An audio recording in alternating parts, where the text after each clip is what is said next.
네, 여러분 안녕하세요. 토지투자 정석을 항상 말씀드리고 싶어하는 금맥토지 김양수입니다. 오늘은요 소액투자 많이 이렇게 관심을 가지시는 분들이 많지 않습니까? 예, 상당히 괜찮은 투자 방식이거든요. 일단 금액이 작기 때문에 부담이 적고 부담이 적기 때문에 부담이 적은 대신에 또 상당한 이 경험을 쌓을 수 있고, 그런 측면에서 볼 때 이 소액 투자의 선봉이라고 용어를 제가 한번 표현을 해 봤거든요. 그래서 이 지분 경매요. 네. 지분 경매에 대해서 한번 잠깐 알아보려고 합니다. 이 지분 경매라고 하는 것은요, 토지나 부동산의 토지나 건물의 소유하는 형태의 한 일부분이거든요. 단독 소유일 경우에는 뭐 지분이라는 이야기가 나올 필요가 없지만은, 공유 지분이라고 이야기하는 공유 소유, 공동 소유, 이런 경우에 소유하는 형태거든요. 이것을 공동 소유하고 있는 그 비율을 지분이라고 이야기하는데, 공동으로 소유하고 있는 그 비율에 해당하는 만큼의 부동산이 경매나 일반 매매로 나올 때 이것을 우리는 지분 매매, 경매로 나올 때는 이것을 지분 경매라고 이야기를 하거든요. 그렇다 보니까 자연히 금액이 상당히 소액으로 평가되는 경우가 많거든요. 소액으로 평가가 된다고 해가지고 뭐 과소평가되느냐, 그런 것은 아니고요. 지분이기 때문에 매각이 좀 어려울 수 있다는 점을 감안해 가지고 감정평가 시에 그런 점을 감안을 해서 감정평가를 한다, 뭐 이 정도로 생각을 하시면 될 것 같습니다. 자, 그러면 소액으로 투자하는 것 중에서요, 이 지분 경매 부분으로 한번 알아볼 텐데요. 2000 부발 아밀이라고 하는 아미타운 빌라 가동에 해당되는 가동 302호네요. 그래서 이 사진을 보면은 이 하나, 둘, 3층에 해당되는 빌라고요. 전체가 토지가 이 빌라가 깔고 앉아 있는 전체 면적 중에서 다세대 주택, 즉 공동주택이다 보니까는 이 토지 지분도 공동으로 소유를 하고 있고, 공동으로 소유하고 있고, 건물은 전체 67평방미터 중에서 건물도 역시 지분으로 소유하고 있네요. 다세대 주택일 경우에는 토지 면적이 이렇게 지분으로 되어 있는 경우는 종종 우리가 당연히 볼 수 있거든요. 왜냐하면은 여기 들어와 있는 세대수의 비율만큼 토지는 공동으로 소유를 하게 되는 것이고, 건물은 단독 소유를 얼마든지 할 수 있거든요. 근데 이 물건은 건물이 한 개가 단독 소유가 아니고 지분으로 공동 소유하고 있는 상태에서 경매로 나온 것을 확인할 수 있습니다. 한번 위치를 잠깐 살펴볼까요? 이걸 이렇게 가지고 와서요, 위치를 한번 살펴보겠습니다. 네, 경기도 이천에 있는 곳이죠. 이천에 있는 곳인데, 여기 많은 분들이 알고 있는 곳이죠. SK 하이닉스가 있는 곳이고, 하이닉스 여기 이천 IC가 이렇게 톨게이트 나오는 곳인데, 톨게이트에서 아주 가까운 곳이네요. 아주 가까운 곳이고, 하이닉스에서도 상당히 근접해 있는 곳인데, 입지적으로는요, 주거 형태 입지적으로는 상당히 괜찮아 보이는 곳에 위치하는 것으로 보입니다. 그런데 위성이 지금 좀 꼬여 있는 것 같은 느낌이 드네요. 잠깐만요. 다른 내용을 한번 보겠습니다.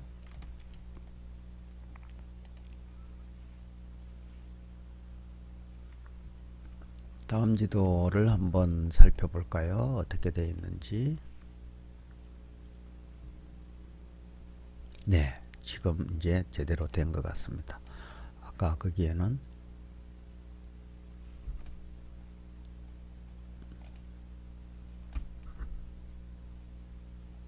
예, 이쪽을 한번 놔 볼게요. 네, 여기 나왔네요. 네. 이쪽에 나온 이 물건이 아까 그림에서 나왔던 그 물건인 것 같죠. 그죠? 예. 외형으로 보면은 상당히 좀 낡아 보이는데 이런 경우에는 지분으로 나온 이런 물건일 경우에는요. 다소 건물이 낡아 보일 수도 있고 뭐 낡아 보이지 않을 수도 뭐 있는 다양한 형태로 나올 수도 있지 않습니까? 그죠? 다양한 형태로 나오더라도 우리는 이것이 지분으로 되어 있는 이 물건이 과연 수익을 어떤 방식으로 창출할 수 있는 것인지 그 부분을 우리는 고민을 한번 해보면 되지 않을까 이런 생각이거든요. 아니나 다를까 이 물건은 한 분이 78%로 들어왔네요. 그죠? 78%로 들어간 상태에서 토지가 지분이고 건물도 이렇게 지분 형태로 나왔고요. 이렇게 등기부를 한번 살펴보면은 등기부는 2015년 4월 달에 뭐 TY래 무슨 대부라고 하는 곳에서 예, 가처분이 되어 있는 것이고 이 가처분은 인수라고 적혀 있지만은요. 인수라고 적혀 있지만은 등기부를 자세히 살펴보면은요. 예, 등기부에서 이거는 실질적으로 인수가 되지 않는 것이라는 것을 확인할 수 있습니다. 그래서 다음 페이지 한번 살펴볼까요?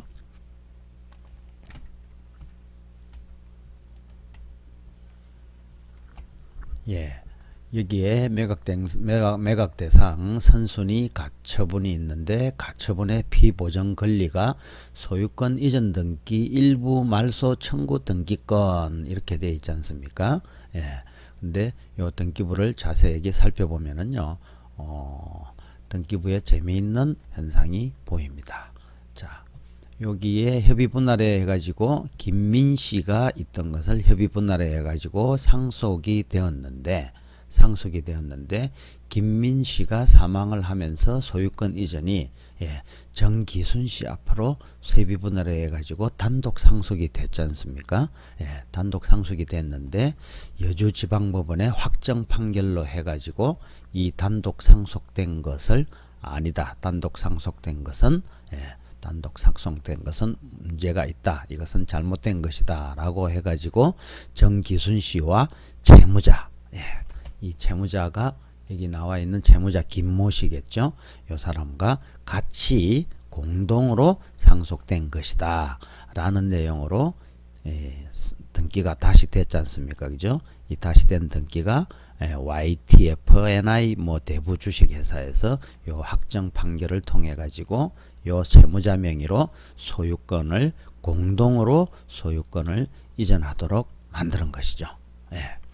그 이유는 간단하겠죠. 이 김씨가 자기의 채무를 면탈하기 할 목적으로 상속을 받지 않고 어머니 앞으로 단독 상속을 받도록 하였는데 이것을 요 대부회사에서 가처분을 통해 가지고 소송을 통해서 확정 판결을 받아서 단독 상속이 아닌 공동 상속입니다 라는 확정 판결을 받아서 대부회사에서 이렇게 대위 등기를 한 것이죠.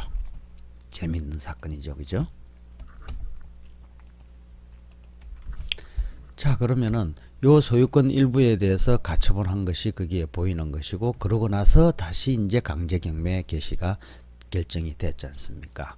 자, 그러면은 이 집에 어머니가 살고 있다는 것이 확인이 되는 것이거든요. 자, 어머니가 살고 있는 것이 어디에 확인이 되는 것인데 요렇게 한번 찾아볼까요?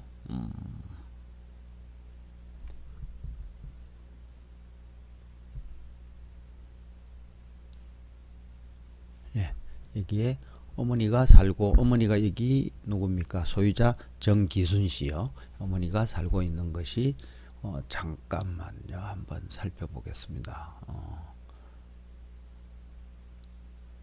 세대조사 원본을 한번 볼까요?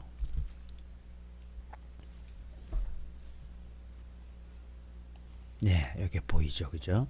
정기순씨 해가지고 이렇게 보이지 않습니까? 어머니가 살고 있기 때문에 임차인으로부터 임차인 등에 대한 대항력에 대한 고민은 그렇게 할 필요가 없는 내용이죠.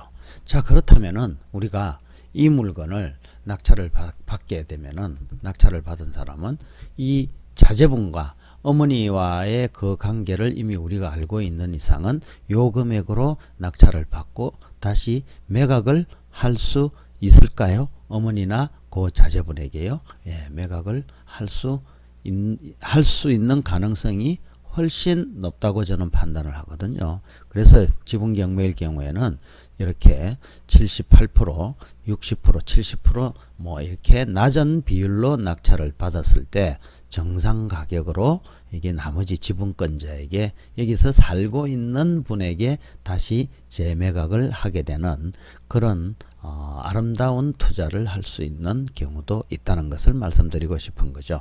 물론 이분들이 매수를 하지 않게 되면은 공유물 분할 청구라는 소송이라는 절차를 거쳐 가지고 진행을 해야 됩니다만은 그 소송도 막상 진행을 해보면은요 난이도가 있는 소송이 아니기 때문에 굳이 변호사를 선임하지 않더라도 본인이 직접 진행하는 경험을 한 번만 해보시면은요 본인의 실력도 쑥쑥 향상되는 것을 느낄 수 있을 것입니다.